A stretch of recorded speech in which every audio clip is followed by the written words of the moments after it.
Voici les petites histoires étranges, histoires liées au paranormal et au surnaturel, tout inspirées de faits inexpliqués, réels ou de légendes mystérieuses.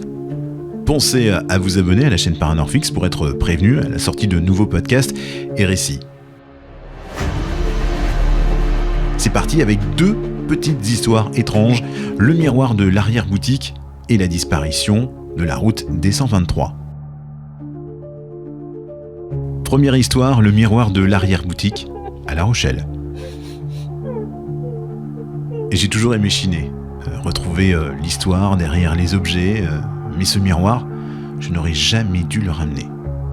Je l'ai trouvé dans une vieille maison à vendre à La Rochelle, un miroir baroque, magnifique, un peu piqué mais plein de charme. Je l'ai posé dans l'arrière-boutique de ma brocante, le temps de le nettoyer. Le soir même, je suis passé devant. J'ai vu de la buée, de l'intérieur, comme si quelqu'un avait soufflé dedans. Et puis je l'ai vue.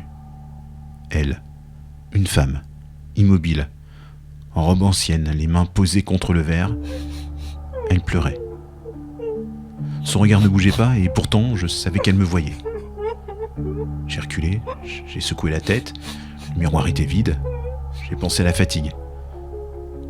Mais elle est revenue. Encore et encore.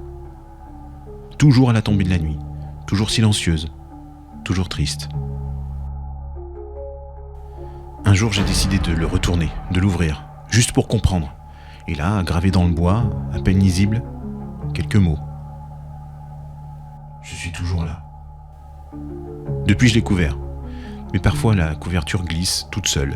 Et parfois, je la vois dans un autre miroir, ailleurs dans la boutique. Comme si elle cherchait un autre passage. Un autre regard.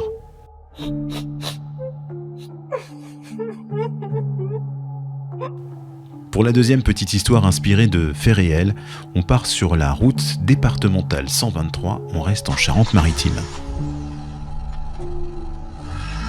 Tu connais la D123 ? C'est une petite route sans histoire entre deux villages de Charente-Maritime. Moi, je l'ai prise des dizaines de fois, jusqu'à ce soir-là. Il était 2h du matin, j'avais roulé toute la nuit, je voulais juste rentrer, et puis quelque chose a changé. Le silence est tombé. Un vrai silence. Pas celui de la nuit, non, celui de l'absence. La route a commencé à se brouiller, les phares semblaient absorber la lumière, et là, devant moi, une voiture. Porte ouverte, phare allumé, personne dedans. Je me suis arrêté, j'ai descendu la vitre, et c'est là que je l'ai entendu. Un chuchotement, au creux de l'oreille. Mais j'étais seul dans la voiture. J'ai regardé dans le rétro, quelque chose était passé. Rapide, trop rapide. J'ai redémarré, je suis reparti. Et puis je me suis senti pris au piège. Comme si la route était en rond. Les mêmes arbres, les mêmes virages. Encore et encore.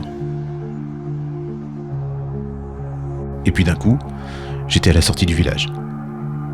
Je sais pas ce qui s'est passé cette nuit-là. Mais plus tard, j'ai découvert que 2 personnes s'étaient volatilisées, là, exactement 27 ans plus tôt. Leur corps, jamais retrouvé. Leur voiture, porte ouverte, moteur éteint, phare allumé. Parfois, certains disent qu'ils voient une voiture fantôme sur la D123. Et moi, je crois qu'elle m'a laissé passer. Juste cette fois.